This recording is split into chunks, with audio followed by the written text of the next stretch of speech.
ढके खेतों के बीच एक गाय पेड़ की छांव में बैठी है।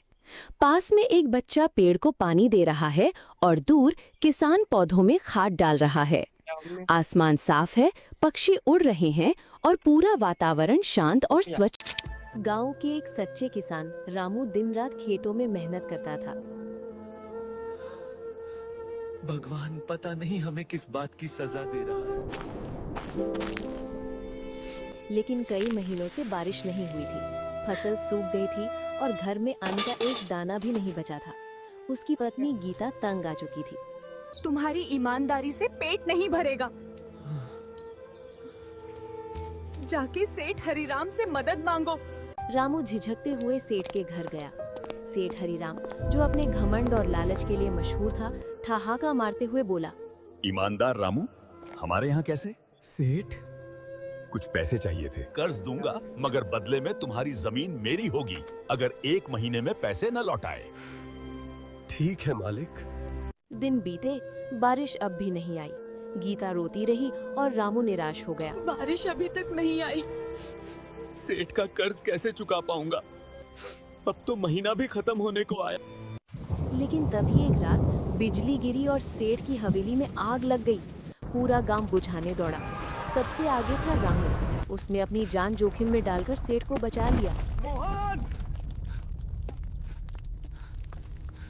सेठ, घबराइए नहीं, हम सुरक्षित बाहर निकल। समय की बात है। रामगढ़ गांव में नीलेश नामक एक गरीब किसान अपनी पत्नी उमा और एक बच्चे के साथ रहता था। उसके पास खेती के लिए थोड़ी सी जमीन और 2 बैल थे। जीवन चल रहा था कि अचानक एक बैल की मृत्यु हो गई और दूसरा बैल बूढ़ा हो चुका था। बुवाई के दिन आ रहे थे और नीलेश परेशान था कि बिना बैल के खेत कैसे जोतेगा, अपने परिवार का पेट कैसे पालेगा। उसका बच्चा माता पिता की परेशानी देखकर मंदिर गया और भगवान शंकर की मूर्ति के सामने रोते हुए प्रार्थना की, महादेव, मेरे बाबा का दुख दूर करो। आसमान पर बादल तो थे, पर बरसने का नाम नहीं ले रहे थे। शंभू घर के बाहर पड़ी पुरानी खाट पर बैठा सूखी धरती को निहार रहा था। माथे की लकीरें जैसे हर अधूरे मौसम की गवाही दे रही हों। मीरा चुपचाप पास आकर खड़ी हो गई। अगर इस बार बारिश नहीं आया तो? पानी आया भी तो कर्ज पहले पिएगा।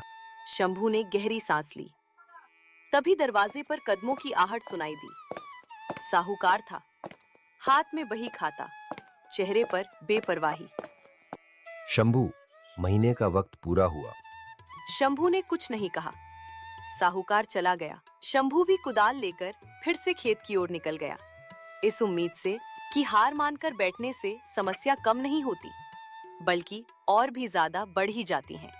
रामू नाम का एक किसान रहता था। उसका जीवन सादा था, लेकिन मेहनत से भरा हुआ। हर सुबह वो सूरज उगने से पहले उठता, खेतों में जाता और दिन भर मिट्टी से सोना उगाने की कोशिश करता। रामू के पास ज्यादा जमीन नहीं थी, लेकिन उसमें वो अपना दिल लगाकर काम करता। वो कभी हार नहीं मानता था। एक बार गांव में भीषण सूखा पड़ गया। कई किसानों ने खेती छोड़ दी, लेकिन रामू ने हार नहीं मानी। उसने अपने कुएं का पानी बचा बचा कर फसल को जिंदा रखा। लोग उसका मजाक उड़ाते थे, इतनी मेहनत क्यों कर रहा है, कुछ नहीं उगेगा। लेकिन रामू बस मुस्कुराकर कहता, किसान उम्मीद नहीं छोड़ता। कड़ी मेहनत और विश्वास के कारण उसकी फसल धीरे धीरे लहलहाने लगी। जब सबकी जमीनें सूखी पड़ी थीं, तब रामू का खेत हरा। सुबह का समय बहुत कीमती होता है। अरे दादाजी, ये सब पुरानी बातें हैं। थोड़ा पढ़ाई और जिम्मेदारी भी सीख लिया कर। आजकल दिमाग नहीं, चालाकी चलती है दादाजी। चल बेटा, आज तुझे एक खेल खिलाता हूँ। खेल? बस दादाजी, मैं तैयार हूँ। पर दादाजी, कैसा खेल है? सब्र रख बेटा, अभी पता चल जाएगा। इस कुएं में मैंने बहुत कीमती चीज डाली है, निकाल लाएगा? अरे दादाजी, ये तो बच्चों का खेल है।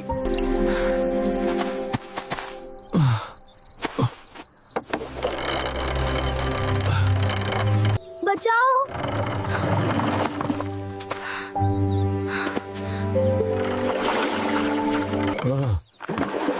कुएं के अंदर तो कुछ नहीं था। आपने मेरे साथ मजाक किया है। याद रख बेटा, जो हर बात को मजाक समझता है जिंदगी उसे एक दिन बहुत गंभीर सबक